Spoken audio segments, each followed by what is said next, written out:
ఈ వీడియో అయితే నేనే వెతుక్కుంటూ మరి వెళ్ళి చేశాను అనమాట. వినాయకుడు చవితికి డిఫరెంట్గా పెడుతున్నారు. బట్ నాకు ఒక పెయిన్ ఉండే అనమాట. అంటే మహిళల మీద అత్యాచారాలు జరుగుతున్నాయి, ఎన్నో అవాంఛనీయ సంఘటనలు చోటు చేసుకుంటున్నాయి. దానికి సంబంధించి మహిళలకు సంబంధించి ఎట్లాంటి థీమ్ లేదు అని చెప్పేసి ఒక పెయిన్ ఉండే.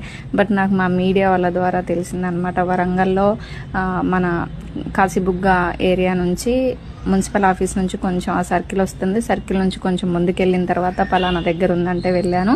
నాకైతే చాలా హ్యాపీ అనిపించింది వినాయకుడిని చేసిన తర్వాత. అసలు మన వరంగల్లో ఇలాంటిది లేదే అని చాలా ఎక్కడో ఒక చిన్న బాధ ఉండే.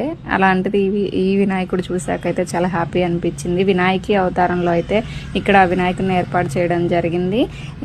చాలా యూనిక్గా అనిపించింది. అలానే మహిళల్ని ఎలా రక్షించాలనే దాంట్లో వాళ్ళు ఒక ఫ్లెక్సీలో కూడా ఇవ్వడం జరిగింది. పార్వతీదేవి మగవారికి దూరంగా ఉండాల్సిన ఒక పని ఉంటుంది. అందువల్ల గణేశుడు తన అంతర్గత స్త్రీ శక్తిని ప్రసారం చేసుకొని వినాయకి దేవి రూపాన్ని ధరించి అత్యాచారాన్ని మరియు హత్యల నుంచి బాలికలను కాపాడే వాళ్ళని చెప్పి వీళ్ళు ఒక ఫ్లెక్సీ కూడా ఏర్పాటు చేశారు. థ్యాంక్ యూ సో మచ్ అండి. రియల్లీ మీరు వెళ్ళి చూసేయండి, చాలా బాగుంది వినాయకుడు.